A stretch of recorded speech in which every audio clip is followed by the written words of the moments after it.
Right, so let's get down to. I'm gonna turn this music off. Let's get serious. All right. The mining and smithing update for RuneScape 3, I think it did it. It's a success overall.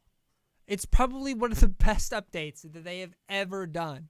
And unfortunately, it took too long, maybe. It may be too late for this update. I wish that they would have thought of this update when EOC came out.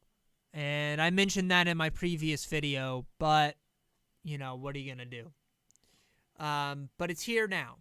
And I think it fixes a major problem with the game, which is that mining and smithing really weren't that efficient in allowing you to create armor to then do bossing and all of that.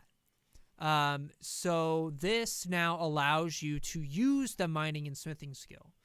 It also has built into it to where if you use the armor, you can't trade it anymore and it degrades. So the prices will equal out, and so as stuff comes into the market, stuff will go out of the market and be destroyed.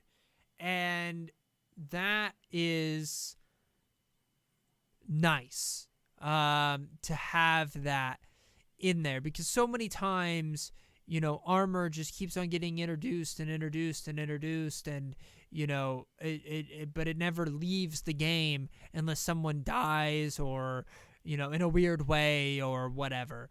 So now that it degrades, which, you know, the degrading thing kind of is annoying, but if I can collect as much ore or, you know, whatever that I need beforehand and, you know, decide, okay, I'm going to sell this much and then, you know, keep this much for myself. And, you know, you can make all of these easy decisions and, you know, it's just a great idea, and it really makes mining and smithing worth it again. And, you know, but then allows people that have been gone for a while, like me. Like, I don't play RuneScape 3 that often. I play OSRS because I understand its combat system. I understand its armor. I understand its mechanics. But when I go into RS3, I want to do bosses. I want to do all this stuff because I see all the great stuff that they have. And, you know, they have all these power-ups and all that. And I have the levels for it, you know. But I could, you know, you have to get the armor to then do it. But it's just like, okay, well, which bosses do I start with to get the armor? And, like, you know, you're not sure. And, you know, it's just very confusing. But now there's this straight path. It makes sense.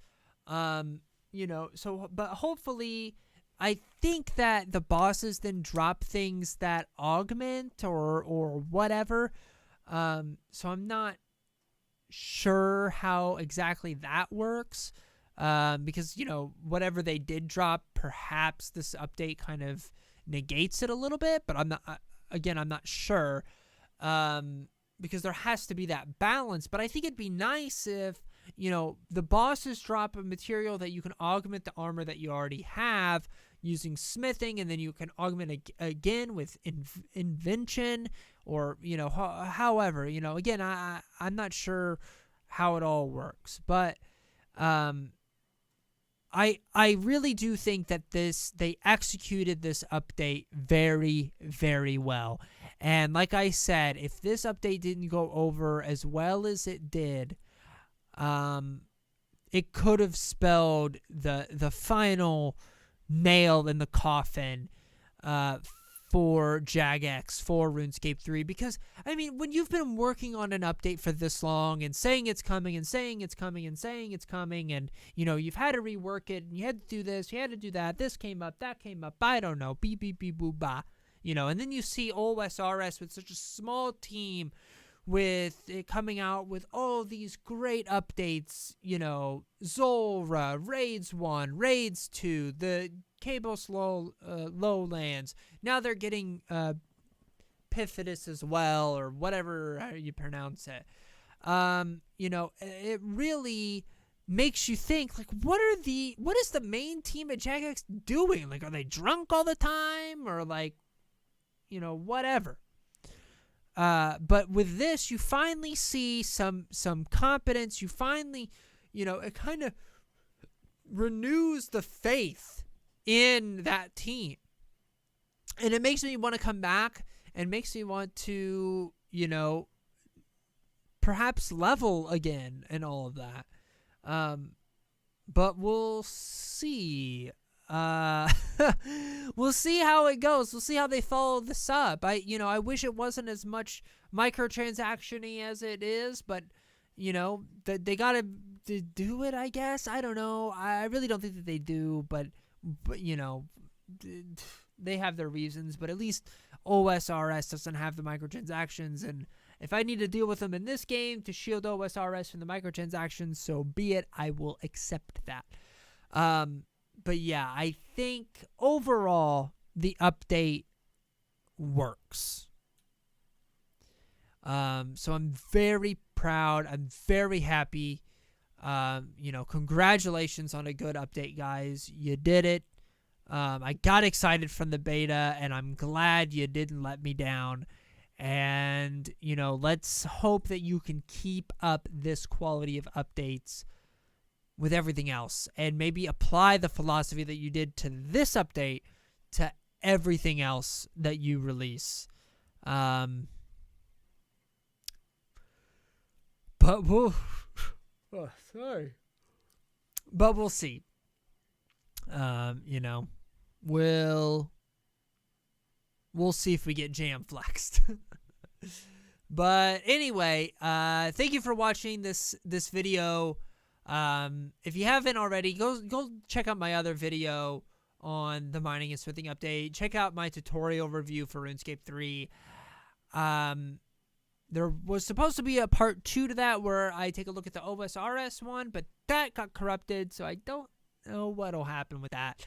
I'm still haven't decided. I might just do a rant about it, but you kind of get that rant in part 1 anyway, so it really doesn't matter too much. But yeah, so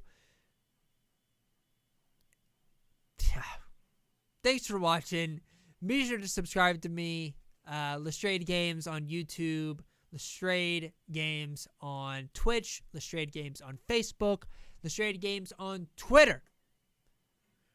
And I'll see you in the next stream or the next video, depending on what you're watching. See ya.